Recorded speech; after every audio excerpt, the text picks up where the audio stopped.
Hello my dear students, good morning everybody, namaskar to everybody, and let us discuss today chapter number 12, that is electricity, and topic number 1, that is electric current and circuit of standard 10th subject science. Rutva always wonders who invented the electricity. Do you know? This was Benjamin Franklin, the person who is credited for the invention or say discovery of electrical power, electricity, right? Actually, he conducted an experiment with his kite and key and he found it that there is an electricity. But the practical form of electricity which may be in use was invented by Michael Faraday. Remember, he wandered 17 years with magnets in his pocket.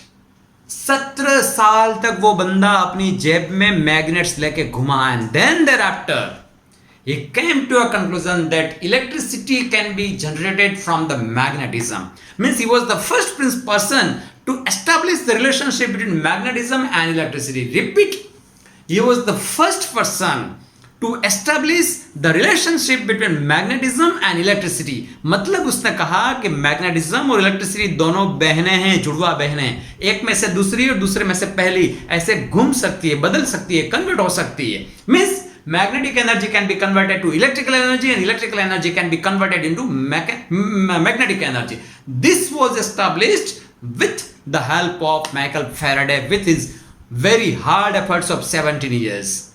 And so he is known as the father of electricity. So you will have to remember the credit for invention of electricity primarily goes to Michael Faraday for giving it a practical form, right?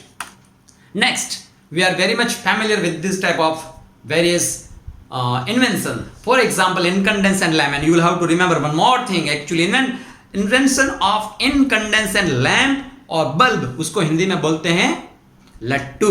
So this bulb was invented by Thomas Alva Edison. He was a gem of engineering. He has invented many things.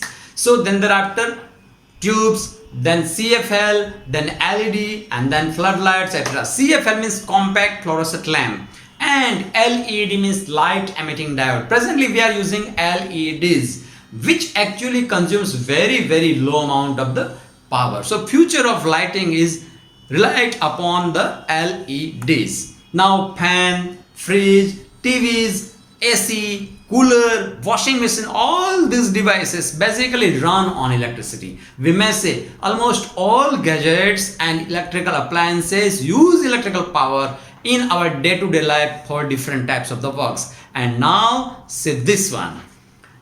You may say that there are smartphones and the ordinary phones. In Tarak Mehta Ka Ulta Chashma, if we talk in the language of Bindi Master, Mr. Bide, he will say, Madhavi, हमारे जमाने में तो ऐसे simple phone हुआ करते थे और आजकल के बच्चे देखो, टप्पू सोनू को देखो कैसे फोन यूज करते हैं.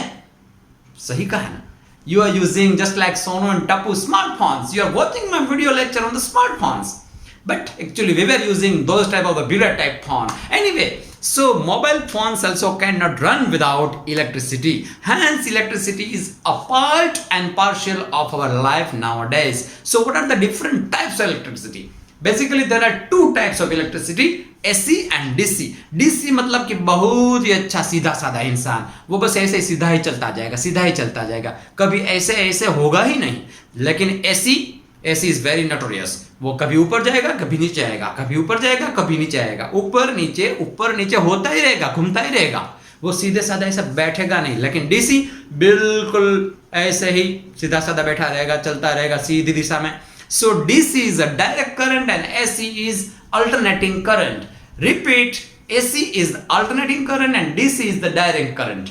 Now, DC comes from what? DC comes from the batteries. Cell, battery, etc. The first you are seeing is that of the cell. There are ASIs, triple SIs. Actually, there are different types of the size, and they come in varieties of voltages. For example, standard voltage like 1.5 volt, 3 volt, 6 volt, 5 volt, 9 volt, 12 volt, etc. And second, the larger one, the sky color battery, that is generally used in the vehicles, etc. for the inverters, etc. Now, AC comes from the thermal power stations, nuclear power stations, wind power generators, etc. From where actually we get electricity. In the present figure, you are seeing that there are two very big chimney-like structures. Actually, they are not chimneys, they are cooling tower. You should remember that they are not chimneys. Then you will wonder, Rutva will wonder what the white color fumes are coming out from that. Actually, they are the steams, because water is a lot required in thermal power stations for generating electricity, and hence it needs to be cooled. So mostly thermal power stations, nuclear power stations are established along the bank of a river, right, so that they can get maximum amount of water. Actually that water cools, and after cooling it becomes steam. So they are not fumes, not smoke, actually they are white colored steam, water steam. And the big roller like structure, red and white, actually that is chimney, and that the thing which is coming out from the chimney, that is smoke, that is actually pollutant. So actually electricity comes out from this type of the structure called thermal power station or nuclear power station, etc., right? And from there they are transmitted on such type of the electrical towers, and then thereafter it will transmit it on this type of electrical poles to reach at our home, and through this type of the meter our whole bungalow will be just shining and dazzling like anything, right? Isn't it? But for that you will have to pay a very, very hefty sum of consumption, a rent, a consumption unit you will have to pay for your consumption of electrical power. And presently all over India, almost we may say rupees 6 per unit is charged for consumption of electricity, right? Now what is electric current? Electric current is basically a flow of electrons. And do you know who discovered electrons? See, there is a definition between invention and discovery. Discovery means something which is already present and one discovers. Whereas invention is, it was not there, but person make it and he presented to us, that is invention. So who discovered neutrons, protons and electrons? Actually, first of all, J.J. Thomson discovered electrons. Rutherford discovered, James Chadwick, he discovered a neutron, right? So these electrons which orbits the nucleus, actually they are just orbiting the nucleus, and the outermost electrons, means valence electrons, take part in the electricity. Actually valence electrons are free electrons, and they used to roam in and around the metals, right, and conductors, and they take part in the flow of electricity, flow of current, right? So what is electric current? Electric current is nothing but flow of electrons. And which electrons take part in the flow of electrons? In the flow of electricity, they are the valence electrons or electrons which are in the outermost orbit. They take part in the flow of electricity. So now let us give more precise definition to be written in the examination. That is, a rate of flow of electrons in any conductor is known as electric current. What is electric current?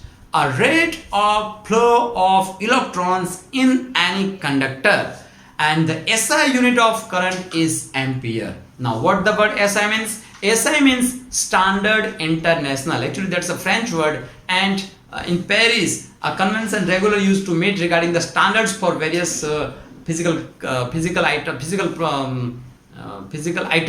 For example, kilogram, meter, seconds, etc. Okay, so Standard International, internationally they are accepted standards. So the internationally accepted standard of measurement of electric current is that of the ampere. So what is the definition of electric current? A rate of flow of electrons in any conductor is known as electric current. Now the new word conductor, basically three types of the device items are there: conductors, semiconductor and insulators. Conductors, semiconductor and insulators. We will discuss about it later on. If a net charge Q flows across any cross section of a conductor in time t, then the current I through the cross section may be expressed I is equal to Q by T, right? So what is I? Means if we express the definition of current mathematically, then we may say that flow of electrons per unit time represents current. Flow of electrons or number of charge, if you quantify it, number of charge per time gives current. And now the question is, what is the charge of one electron? So it's minus 1.6 into 10 raised to minus 19 coulomb, means very small amount of charge does a electron possess. Minus 1.6 into 10 raised to minus 19 coulomb, and the opposite of it, that is plus 1.6 into 10 raised to minus 19 coulomb, is the charge of one proton. Now conductors and insulators. Conductors generally made up of aluminum or copper. Conductor like copper is generally used in our household wiring, and aluminum is generally used in the transmission lines because it is somewhat costly. And insulators, they are like rubbers, plastics that does not allow the flow of the current. रस्सी जल जाएगी पर बल नहीं जाएगा, मैं जल जाऊंगा पर मुझ में करंट पसार नहीं होने दूंगा. I will not allow the electrons to flow from my side. And conductor बोलेगा, अरे भैया मुझ में कोई प्रॉब्लम नहीं, आओ जितना ही इलेक्ट्रॉन पसार करना है, जितना ही इलेक्ट्रॉन बहाना है बहाल, मुझे कोई आपत्ति नहीं है, बस घुमाते जाओ, बहाते जाओ. पर इंसुलेटर कहेगा, तुम मुझे कितना भी पीट लो, कितना भी मार लो, कितना भी गर्म कर लो, हम इलेक्ट्रॉन्स पसार नहीं होने देंगे, मीन्स नहीं होने देंगे. रस्सी जल जाएगी पर बल जाएगा नहीं. इंसुलेटर को आप कितना भी गर्म करो वो जल जाएगा, पिघल जाएगा, but it will not allow the flow of the current. But in case of semiconductors, they are basically insulator at the room temperature, but when you just heat it, electrons starts flowing. Actually, in more technical words, we may say there are free electrons at room temperature in conductors, very few free electrons at room temperature in semiconductor. If we increase the temperature, then there will be breakage or breakdown of the covalent bonds, and electrons will be liberated for flowing, and thus semiconductor starts behaving like conductors after certain temperature. So they are known as semiconductor or partial conductor, whereas insulators, they are having tightly bounded electrons, and electrons are not liberated from the jail of nucleus, so there will not be flow of any electron. So there are basically three types: conductor, semiconductor and insulator. These are the three types of materials from the electrical perspective. Now let us calculate very simple sum. Calculate charge if current of 6 ampere flows in a bulb for 1 minute. Now we know that I is equal to Q by T. That is the definition of current, says charge per unit time. So Q is equal to I into T, right? Now I is given 6 ampere, that is a standard unit. Time is given 1 minute. We'll have to convert it into seconds, that is 60 seconds. So 6 is 36. So we are getting 360 coulomb. So this type of examples generally ask in the examination, and try to solve such type of examples by your own. Stay tuned for more such videos. Thank you.